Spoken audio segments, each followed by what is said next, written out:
Hi guys, welcome to MSP brain builders. మనం ఇప్పుడు Indian జాగ్రఫీలో ఇంట్రడక్షన్కి సంబంధించిన ఎంసీక్యూస్ చూస్తాము. ఓకే, ఎవరైతే వీడియోని ఫస్ట్ టైం చూస్తున్నారో వాళ్ళు ఖచ్చితంగా సబ్స్క్రైబ్ చేసుకోండి అండ్ వీడియో చూస్తున్న ప్రతి ఒక్కరు లైక్ చేయండి. అండ్ అలాగే మీ ఫ్రెండ్స్ అందరికీ ఎవరైతే group 2, group 3 and group 1 prepare అవుతున్నారో వాళ్ళకి ఈ వీడియోని షేర్ చేయండి. ఓకే, ఎవరికైతే ఈ పీడిఎఫ్ కావాలో కింద ఇచ్చిన టెలిగ్రామ్ అండ్ వాట్సాప్ లింక్లో జాయిన్ అవ్వండి. అక్కడ నుంచి మీరు ఈ పీడిఎఫ్ని తీసుకోవచ్చు. ఓకే, ఫస్ట్ క్వశ్చన్ చూడండి. క్రింది వాటిలో సరైన వాటిని గుర్తించండి. So identify the correct one among the following అంటున్నాడు. భారతదేశం ఒక ద్వీపకల్పం అంటే ఏంటిది? ఒక ల్యాండ్ ఫామ్కి 3 వైపులా నీళ్ళు ఉంటే వాటిని ఏమంటాం? ద్వీపకల్పం అంటారు. దాన్ని పెనిన్సులర్ అంటాం. ద్వీపం అంటే 4 వైపులా నీళ్ళు ఉంటాయి. సో భారతదేశానికి ఇండియా ఇలా ఉంటే 3 వైపులా వాటర్ ఉన్నాయి, అవునా? సో ఇది ద్వీపకల్పం, ఇది కరెక్టే. భారతదేశానికి ఇండియా అనే పేరు సింధు నది పేరు మీదుగా వచ్చింది, ఇది కూడా కరెక్టే కదా. నాకు ఇండియా అనే సింధు నదిని ఇంగ్లీష్లో ఇండస్ అని అంటాం, ఓకేనా? ఈ ఇండస్ నది పేరు మీద మనకి ఇండియా అనే పేరు వచ్చింది, బ్రిటిష్ వాళ్ళు పెట్టారు, ఇది కూడా కరెక్టే.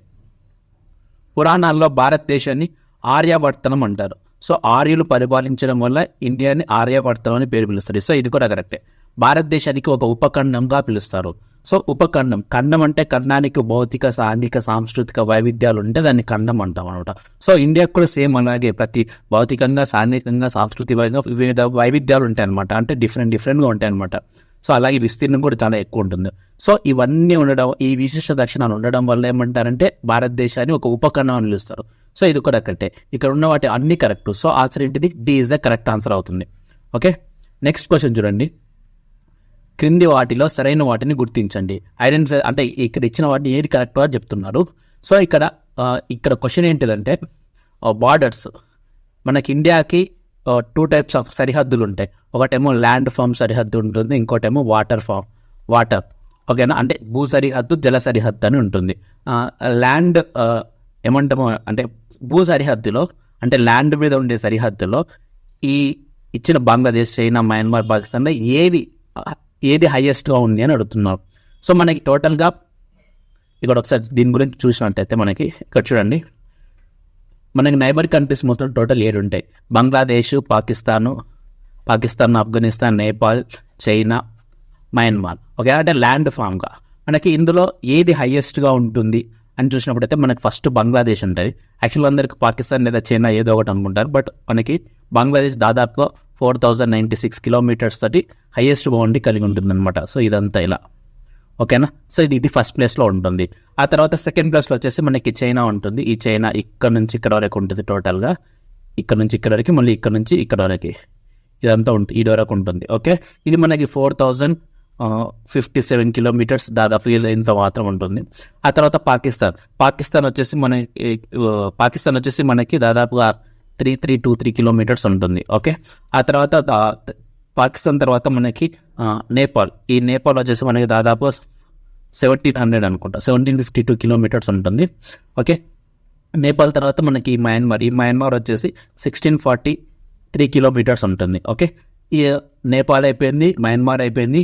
ఓకే, మయన్మార్ అయిపోయిన తర్వాత మనకి ఇంకా ఆ తర్వాత మిగిలి ఉండేది ఈ భూటాన్ అండ్ ఆఫ్ఘనిస్తాన్. ఆ తర్వాత మనకి భూటాన్ వచ్చేసి దాదాపు 699 కిలోమీటర్స్ ఉంటుంది, ఇది దాదాపు 700 కిలోమీటర్స్ ఉంటుంది. ఆ తర్వాత ఇది 106 కిలోమీటర్స్ ఉంటుంది. ఓకేనా, ఇవి దాదాపుగా ఉంటుంది. ఓకే, గుర్తుపెట్టుకొని ఇవి. సో హైయెస్ట్ ఏదంటే బంగ్లాదేశ్ హైయెస్ట్గా ఉంటుంది. ఆ తర్వాత చైనా, ఆ తర్వాత పాకిస్తాన్, ఇవైతే స్టార్టింగ్లో ఉండేవి. పాకిస్తాన్ తర్వాత మనకు వచ్చేది నేపాల్ ఉంటుంది. ఓకేనా, సో మనకి ఆప్షన్స్ చూసుకున్నట్టయితే ఫస్ట్ బంగ్లాదేశ్, చైనా ఉంది, ఇది అయితే కాదు. బంగ్లాదేశ్, చైనా, ఆ తర్వాత పాకిస్తాన్ ఉండాలి. సో పాకిస్తాన్ ఇక్కడ ఉంది, ఆ తర్వాత నేపాల్. సో సి అనేది కరెక్ట్ ఆన్సర్ అవుతుంది అనమాట. C is a correct answer. Okay, ఆ తర్వాత మనకి వాటర్ బౌండరీస్ కూడా ఉంటాయి, ల్యాండ్ ఫామ్స్ కూడా. మొత్తం భూ సరిహద్దు టోటల్గా వచ్చేసి మనకి ల్యాండ్ ప్లస్ వాటర్ రెండు కలిపి మనకి 15,200 కిలోమీటర్ సరిహద్దు ఉంటుంది. ఓకే, మనకి ఈ భూ సరిహద్దు అంటే భారతదేశంతో మొత్తం ఇంత పొడవు భూ సరిహద్దు ఉంటుంది. ఓకే, మనకి దాదాపుగా 17 స్టేట్స్ ఉంటుంది. అయితే 17 కాదు, ఇది 16. ఇప్పుడు 16 ప్లస్ ఆ తర్వాత మనకి ఇక్కడ లడక్ అండ్ జమ్మూ కాశ్మీర్, ఈ 2 స్టేట్స్తో కూడా మనకి ఏమంటుంది ల్యాండ్ బౌండరీ అనేది ఉంటుంది అనమాట. ఓకే, ఇవన్నీ గుర్తుపెట్టుకోండి. అండ్ ఇక్కడ మనకి ఈ బంగ్లాదేశ్ తోటి ఏది ఎక్కువగా ఉంది అంటే ఏ స్టేట్ ఎక్కువగా పంచుకుంటుంది, నేపాల్ తోటి ఏది ఎక్కువ పంచుకుంటుంది, భూటాన్ తోటి ఏ స్టేట్ ఎక్కువగా పంచుకుంటుంది, పాకిస్తాన్ తోటి ఏది ఎక్కువగా పంచుకుంటుంది, అలా కూడా క్వశ్చన్స్ అడుగుతారనమాట. సో అవి కూడా ఒకసారి చూసుకోండి అనమాట. ఓకే, నెక్స్ట్ క్వశ్చన్ చూడండి. థర్డ్ క్వశ్చన్, భూటాన్తో సరిహద్దు పంచుకొని భారత రాష్ట్రం ఏది? భూటాన్తో పంచుకొని ఏది అంటున్నాడు. భూటాన్ ఎక్కడ ఉంటుంది మనకి ఒకసారి ఇక్కడ మ్యాప్లో చూసుకుంటే ఇది భూటాన్ కదా. ఈ భూటాన్కి పంచుకొని అంటున్నాడు. పంచుకునేది ఏంటి? ఫస్ట్ అరుణాచల్ ప్రదేశ్ పంచుకుంటుంది ఇక్కడ, ఆ తర్వాత అస్సాం పంచుకుంటుంది, ఆ తర్వాత ఇక్కడ ఇది వెస్ట్ బెంగాల్ పంచుకుంటుంది, ఆ తర్వాత సిక్కిం పంచుకుంటుంది.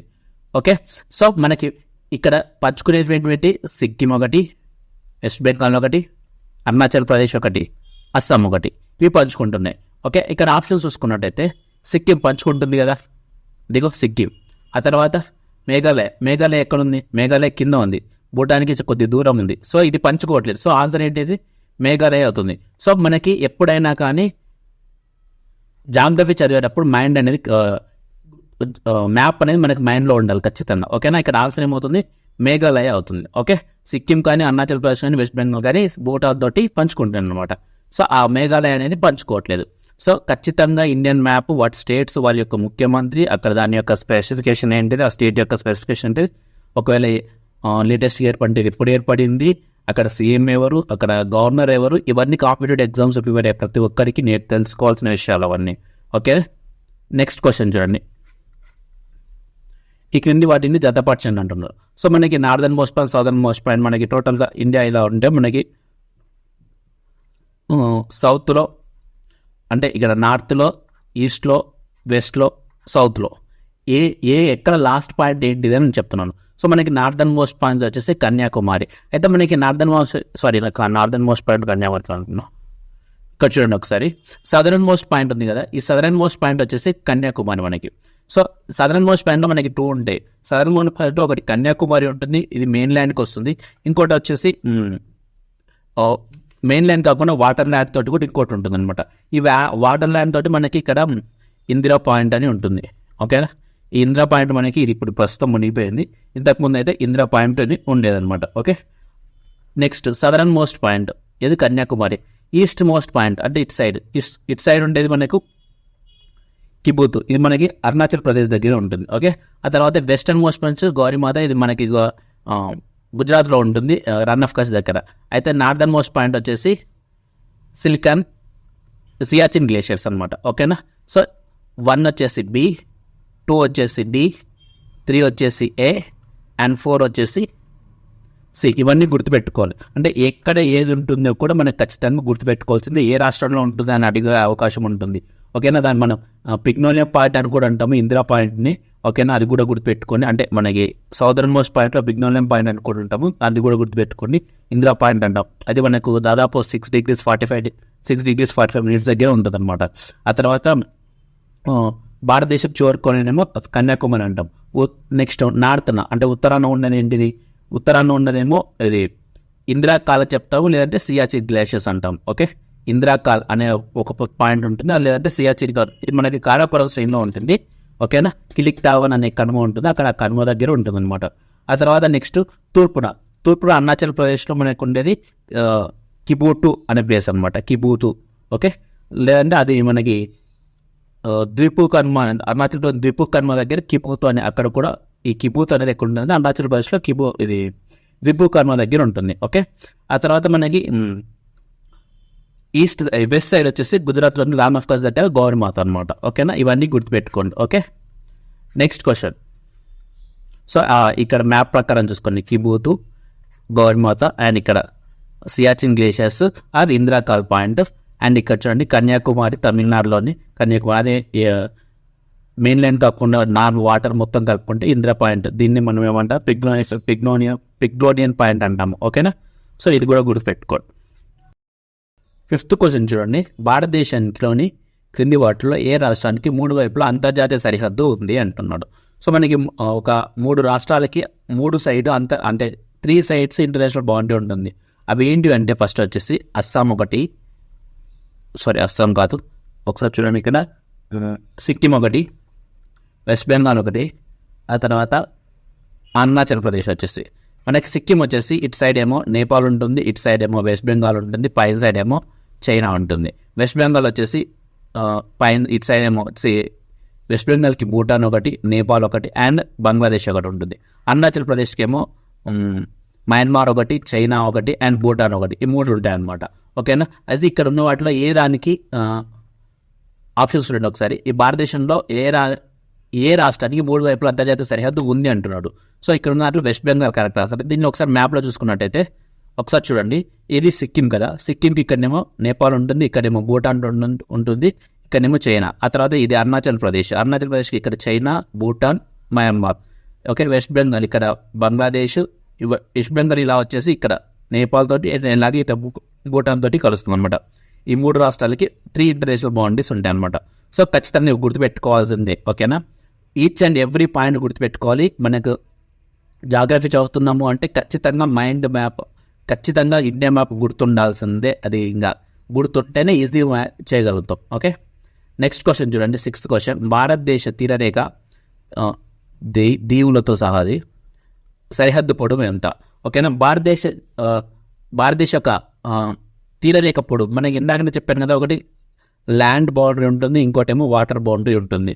ఓకేనా. మనకి తీర సరిహద్దు వచ్చేసి మనకి టోటల్గా 7,516 కిలోమీటర్స్ ఉంటుంది. ఓకేనా. విత్ ఐలాండ్స్ అనమాట. వితౌట్ ఐలాండ్స్ అయితే మనకి 6,109 కిలోమీటర్ ఉంటుంది అనమాట. సో ఆన్సర్ వచ్చేసి 7,516 కిలోమీటర్స్. వితౌట్ ఐలాండ్స్ అయితేనేమో 6,100 కిలోమీటర్స్. ఇదేంటి 15,200 అంటే ఇది టోటల్గా భూ సరిహద్దు అనమాట. ఓకే.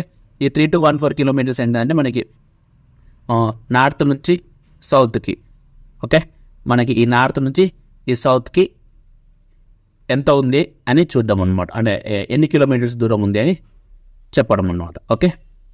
ఇక్కడైతే కరెక్ట్ ఆన్సర్ వచ్చేసి 7,516 కిలోమీటర్స్. 7th question. పొడవైన తీరరేఖ రాష్ట్రాలను అవరోహణ క్రమంలో అమర్చండి, అంటే డిసెండింగ్ ఆర్డర్, అంటే పెద్ద నుంచి చిన్నగా అరేంజ్ చేయండి అని చెప్తున్నారు. ఓకేనా. సో మనకి ఈ పొడవైన తీరరేఖ అంటే మనకి ఏ తీరరేఖ ఫస్ట్ వస్తుంది, ఏ తీరరేఖ తర్వాత వస్తుంది అని చూద్దాం మనము. ఓకే. ఒకసారి చూడండి, ఇక్కడ మ్యాప్ చూసుకున్నట్టయితే మనకి ఫస్ట్ ఈ గుజరాత్ ఉంది. అది గుజరాత్ అనేది చాలా హైయెస్ట్ ఉంటుంది, దాదాపు 1,054 కిలోమీటర్స్ ఉంటుంది అనమాట తీరరేఖ పొడవు, అంటే కోస్టల్ లైన్ అనమాట. ఆ తర్వాత మనకి ఆంధ్రప్రదేశ్, ఈ ఆంధ్రప్రదేశ్ ఉంది కదా, ఇది ఆంధ్రప్రదేశ్ హైయెస్ట్ అనమాట. ఇది వచ్చేసి 972 కిలోమీటర్స్ ఉంటుంది హైయెస్ట్. ఓకే. ఆ తర్వాత తమిళనాడు 912 కిలోమీటర్స్ ఉంటుంది. ఓకే. 912 కిలోమీటర్స్ ఉంటుంది. ఆ తర్వాత మనకి మహారాష్ట్ర వచ్చేసి ఇక్కడ ఉండే మహారాష్ట్ర వచ్చేసి మనకి దాదాపుగా 804 కిలోమీటర్స్ ఉంటుంది. ఆ తర్వాత ఒడిస్సా. సో ఈ ఒడిస్సా తీరం, దీని వంగ తీరం అంటారు, ఉత్తర తీరం అంటారు. ఈ 727 కిలోమీటర్స్. ఆ తర్వాత కేరళ, ఈ కేరళ వచ్చేసి మనకి దాదాపుగా 580 కిలోమీటర్స్ ఉంటుంది. ఆ తర్వాత వెస్ట్ బెంగాల్. ఓకే. ఈ వెస్ట్ బెంగాల్ వచ్చేసి మనకి 400 కిలోమీటర్స్ దాదాపు ఉంటుంది. కర్ణాటక వచ్చేసి 288. ఆ తర్వాత గోవా, ఆ తర్వాత డామండే అండ్ పాండిచేరి ఇలా ఉంటాయి అనమాట. సో హైయెస్ట్ వచ్చేసి ఫస్ట్ గుజరాత్ ఉంటుంది, ఆ తర్వాత ఆంధ్రప్రదేశ్ ఉంటుంది, ఆ తర్వాత తమిళనాడు ఉంటుంది. ఓకే. ఈ 3 అయితే పక్కా గుర్తుపెట్టుకోండి. ఆ తర్వాత మహారాష్ట్ర ఉంటుంది. మనం ఇక్కడ చూసుకున్నట్టయితే కనుక ఫస్ట్ గుజరాత్, సో అన్నింటిలో గుజరాత్ ఉంది. ఆ తర్వాత ఆంధ్రప్రదేశ్, ఈ రెండింటిలో ఉంది. సో ఈ 2 క్యాన్సిల్ అయిపోతుంది. ఆ తర్వాత ఏముంది చెప్పే తమిళనాడు. సో ఆన్సర్ ఏమవుతుంది తమిళనాడు, ఆ తర్వాత మహారాష్ట్ర. ఆన్సర్ వచ్చేసి ఇది అనమాట. సో కోస్టల్ లైన్స్ హైయెస్ట్ ఉన్నది ఏంటంటే గుజరాత్, ఆంధ్రప్రదేశ్, తమిళనాడు, మహారాష్ట్ర. గుజరాత్కి వచ్చేసి 1,054 కిలోమీటర్స్, ఆంధ్రప్రదేశ్ వచ్చేసి మనకి 972 కిలోమీటర్స్, తమిళనాడు వచ్చేసి 912 కిలోమీటర్స్, మహారాష్ట్ర వచ్చేసి 804 కిలోమీటర్స్ అనమాట. ఇవన్నీ ఖచ్చితంగా గుర్తుపెట్టుకోవాల్సిందే. ఓకే. నెక్స్ట్ క్వశ్చన్ చూడండి. సో ఇక్కడ ఇచ్చేసాను చూడండి, ఏది ఎక్కువ ఉండదు. దాదాపుగా ఇవి చెప్పే ఇవి కొద్దిగా అప్డేట్ ఉన్నట్టున్నాయి మొత్తము. సో ఒకసారి చూసుకోండి. గుజరాత్ ఫస్ట్, తర్వాత ఆంధ్రప్రదేశ్, తమిళనాడు, మహారాష్ట్ర, కేరళ, ఒడిస్సా ఇవన్నీ అనమాట. ఓకే. ఇది మ్యాప్ అనమాట దాన్ని. ఓకే. నెక్స్ట్ క్వశ్చన్ చూడండి. భారతదేశం ఏ అక్షాంశాల మధ్య విస్తరించి ఉంది అని అంటున్నాడు.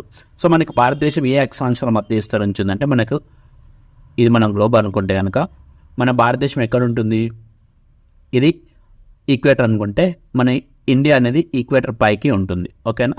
సో ఖచ్చితంగా నార్త్ అండ్ ఈస్ట్ అనమాట, ఈ 2 ఉండే సైడ్ ఉంటుంది అనమాట. ఓకేనా. దక్షిణ అక్షాంశం, దక్షిణ అంటేనే కాదు తీసేసేయండి. ఓకేనా. ఉత్తర అక్షాంశం మధ్య ఉంటుంది, మన ఉత్తర అక్షాంశం మధ్య ఉంటుంది. అయితే ఇవి చెక్ చేసుకోండి. ఇవి మనకి ఖచ్చితంగా గుర్తుపెట్టుకోవాలనేవి. మనము అక్షాంశాలు అంటే ఎక్కడి నుంచి ఎక్కడి వరకు ఉంటుంది అండ్ రేఖాంశాలు ఎక్కడి నుంచి ఎక్కడి వరకు ఉంటుంది, అంటే లాటిట్యూడ్స్ ఎక్కడి నుంచి ఎక్కడి వరకు ఉంటుంది, లాంగిట్యూడ్స్ ఎక్కడి నుంచి ఎక్కడి వరకు ఉంటుంది ఖచ్చితంగా గుర్తుపెట్టుకోవాలన్నమాట. మనకి 8 degrees 4 minutes నుంచి 37 degrees 6 minutes ఇవేమో ఉత్తర అక్షాంశాల మధ్య ఉంటుంది. ఆ తర్వాత మనకి 68 degrees 7 minutes and 97 degrees 25 minutes ఈ తూర్పు రేఖాంశాల మధ్య ఉంటుందన్నమాట. అంటే మనకి ఈ పార్ట్లో ఉంటుందన్నమాట. అంటే గ్లోబ్లో చూసుకుంటే ఈ పార్ట్లో ఉంటుంది. ఓకే, ఒకసారి చూడండి మ్యాప్లో. సో ఇక్కడ 8 degrees 4 minutes నుంచి 37 degrees 6 minutes వరకు ఉంటుంది. ఇక్కడ నుంచి ఇక్కడికి దాదాపుగా మనకి 30 latitudes ఉంటాయి. అలాగే ఇక్కడ నుంచి ఈస్ట్ నుంచి వెస్ట్ వరకు చూసుకుంటే 67 degrees 7 minutes నుంచి 97 degrees 23 minutes వరకు ఉంటుంది అనమాట. సో ఇక్కడ నుంచి ఇక్కడ కూడా మనకి దాదాపుగా 30 లాంగిట్యూడ్స్ ఉంటాయి అనమాట. సో ఇండియాకి ఇటు సైడ్ నుంచి ఇటు 30, ఇటు సైడ్ నుంచి ఇటు 30 ఉంటాయి అనమాట. అవి గుర్తుపెట్టుకోండి, ఓకేనా. సో ఇక్కడ చూసుకున్నట్టయితే క్వశ్చన్ బాగా చూడండి. ఇక్కడ ఓన్లీ లాటిట్యూడ్స్ అడుగుతున్నాడు. సో మనం లాటిట్యూడ్స్ మాత్రం పెట్టాలి. సో ఇవి రెండు కరెక్టే కదా అని చెప్పేసి మీరు డీ పెట్టేసంటే తప్పు అవుతుంది. India is spread between which latitudes అన్నాడు కాబట్టి లాటిట్యూడ్స్ మాత్రమే చూడాలి. అంటే అక్షాంశాలు ఉత్తర అక్షాంశాల మధ్య ఉంటుందన్నమాట. 8 degrees 4 minutes నుంచి 37 degrees ఇది మాత్రమే ఆన్సర్ అవుతుంది. ఆన్సర్ ఇది కాదు. ఎందుకు? ఇది కూడా కరెక్టే కదా అంటే కరెక్టే, బట్ ఇది రేఖాంశాలు అడిగింది మాత్రం లాటిట్యూడ్స్ అక్షాంశాలు మాత్రమే అడిగాడు. సో ఆన్సర్ ఏమవుతుంది? బి అవుతుంది. Okay, next question 9th question చూడండి. కింది వాటిలో సరైన వాటిని గుర్తించండి అన్నాడు. ఓకే, భారతదేశ యొక్క ప్రామాణిక సమయాన్ని 23.5 ఉత్తర రేఖాంశం ఆధారంగా లెక్కిస్తారు. కరెక్ట్ అయ్యేది. మన సమయాన్ని ఏ దాని నుంచి 82.5 degrees లాంగిట్యూడ్ ద్వారా లెక్కిస్తారు అన్నమాట. అక్షాంశాల ద్వారా మనది. ఓకేనా, 23.5 రేఖాంశాల ద్వారా అక్షాంశాల మధ్య రేఖాంశం అయితే కరెక్ట్. ఇది ఉత్తర రేఖాంశం 23.5 కాదు, ఇది 82.5 degrees అనమాట. ఈ 23.5 ఏంటిది? ఈ 23.5 అనేది మనం కర్కట రేఖ అంటాము. ఓకే, ఇది చెప్తాను నేను కర్కట రేఖ. ఓకే, మళ్ళీ చెప్తా. భారతదేశ యొక్క కర్కట రేఖ 8 రాష్ట్రాల గుండా పోల్చున్నది. ఇది కూడా కరెక్ట్. కర్కట రేఖ అంటే ఏంటిదంటే మనకి, సో ఇది ఉంది కదా మనకి కరెక్ట్ భారతదేశానికి 2 హాఫ్గా డివైడ్ చేసే రేఖ ఇది 23.5 అనేది. ఈ రేఖ మనకి దీన్ని 23.5 రేఖ అంటాము. ఇది కర్కట రేఖ. ఇది భారత్ నార్త్ అంటే 2 హాఫ్గా నార్త్ అండ్ సౌత్గా డివైడ్ చేస్తుంది అనమాట. ఇది ఇండియాలో 8 రాష్ట్రాల గుండా వెళ్తుందన్నమాట. సో ఆ 8 రాష్ట్రాలు కూడా ఖచ్చితంగా గుర్తుపెట్టుకోవాల్సిందే మీరు. ఓకేనా, అవి ఏంటో ఒకసారి చూడండి. గుజరాత్, ఆ తర్వాత రాజస్థాన్, ఆ తర్వాత మధ్యప్రదేశ్, ఆ తర్వాత ఛత్తీస్గఢ్, జార్ఖండ్, ఆ తర్వాత పశ్చిమ బెంగాల్ అంటే వెస్ట్ బెంగాల్, ఆ తర్వాత మిజోరం అండ్ త్రిపుర. ఓకేనా, సో ఇవన్నీ గుర్తుపెట్టుకోవాలి. దీంట్లో ఎక్కువ దూరం పోయేది ఏంటిదంటే మధ్యప్రదేశ్లో ఎక్కువ దూరం పోతుంది, ఆ రాజస్థాన్లో తక్కువ దూరం పోతుంది అనమాట. సో ఇవన్నీ గుర్తుపెట్టుకోవాలి. ఓకేనా, కర్కట రేఖ అనేది టోటల్గా 8 రాష్ట్రాలు ఉండబోతుంది. ఇది కరెక్టే. ఇది తప్పు అన్నమాట. 82.5 అనేది తప్పు. ఈ 23.5 అనేది తప్పు. మనకి ప్రామాణిక సమయం ఏంటిది? 82.5 degree దీని నుంచి వెళ్తుంది అనమాట. So only 2 is the correct answer అనమాట. సో ఏమడిగాడు? Which one of the correct అని అడిగాడు. కరెక్ట్ అడిగాడు కాబట్టి ఓన్లీ 2 మాత్రమే కరెక్ట్ అనమాట. ఓకే, నెక్స్ట్ క్వశ్చన్ చూడండి. 10th question. విస్తీర్ణ పరంగా భారతదేశంలో అతిపెద్ద రాష్ట్రాలను అవరోహణ క్రమంలో గుర్తించండి అంటున్నాడు. సో విస్తీర్ణ పరంగా మనకి రాజస్థాన్ అనేది చాలా టాప్లో ఉంటుంది. ఆ తర్వాత మనకి మధ్యప్రదేశ్, ఆ తర్వాత మహారాష్ట్ర ఉంటుంది అనమాట. రాజస్థాన్, మధ్యప్రదేశ్, ఆంధ్రప్రదేశ్ కాదు, మహారాష్ట్ర, ఉత్తరప్రదేశ్. సో బి అనేది కరెక్ట్ ఆన్సర్ అవుతుంది అనమాట. Okay, 11th question. కింది వాటిలో నేపాల్ భారతదేశం మధ్య గల వివాదాస్పద ప్రాంతం ఏది? సో ఇది అందరికీ తెలుసు అని అనుకుంటున్నాం. రీసెంట్గా ఒక 2 years బ్యాక్ నుంచి మనకి కాలాపాని అనే ప్లేస్ దగ్గర మనకంటే ఉత్తరాఖండ్లోని ఇటు సైడ్ అంటే ఇండియాలోని ఉత్తరాఖండ్, నేపాల్ ఇటు సైడ్ ఈ ప్లేస్ దగ్గర మనకి ఒకసారి ఇక్కడ చూపిస్తుంది చూడండి మ్యాప్లో. సో ఈ ప్లేస్ దగ్గర, ఓకేనా, ఈ ప్లేస్ దగ్గర మనకి కాలాపాని ఉంటుంది. అక్కడ మనకి డిస్ప్యూటెడ్ ఏరియాగా ఉంది బిట్వీన్ ద పాకిస్తాన్ అనే నేపాల్ అండ్ ఇండియా. ఓకేనా, Kalapani is the correct answer అనమాట. ఓకే, నెక్స్ట్ క్వశ్చన్ చూడండి. 12th question.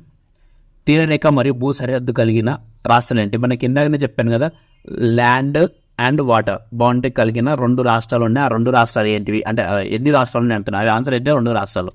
ఆ 2 రాష్ట్రాలు అంటే ల్యాండ్ అండ్ వాటర్ బౌండరీ కలిగి ఉన్న 2 రాష్ట్రాలు. ఒకటి గుజరాత్, ఇంకోటి వెస్ట్ బెంగాల్.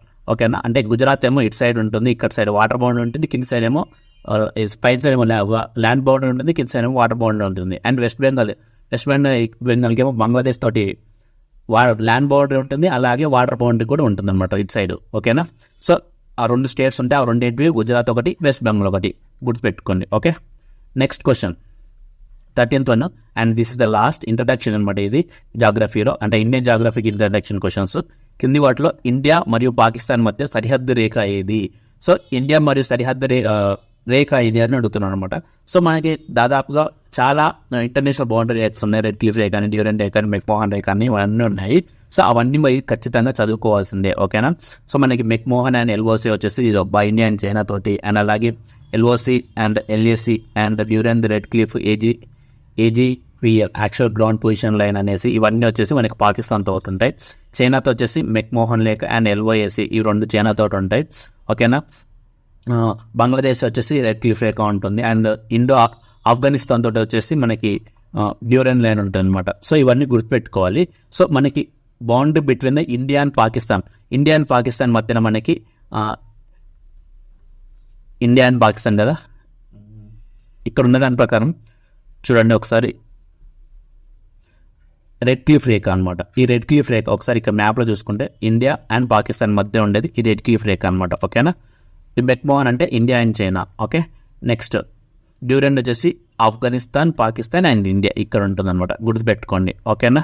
సో ఈ లైన్స్ కూడా ఖచ్చితంగా నేర్చుకోవాల్సింది. ఆన్సర్ ఏంటిది, India boundary between India and Pakistan వచ్చేసి రెడ్ క్లిఫ్ రేఖ అనమాట, ఓకే. సో ఇది ఇండియా యొక్క ఇంట్రడక్షన్కి సంబంధించిన క్వశ్చన్స్. నెక్స్ట్ మనకి నైసర్గిక స్వరూపం అంటే ఫిజికల్ జియోగ్రఫీకి సంబంధించి, ఇండియా యొక్క ఫిజికల్ జియోగ్రఫీకి సంబంధించిన క్వశ్చన్స్ నెక్స్ట్ పెడతాను, ఓకే. వీడియో లాస్ట్ దాకా చూసారంటే మీకు ఖచ్చితంగా నచ్చే ఉంటుంది. సో లైక్ చేయండి అండ్ అలాగే సబ్స్క్రైబ్ చేసుకోండి. పీడిఎఫ్ కావాల్సిన వాళ్ళు కింద ఇచ్చిన లింక్లో జాయిన్ అవ్వండి, ఓకే. Thank you.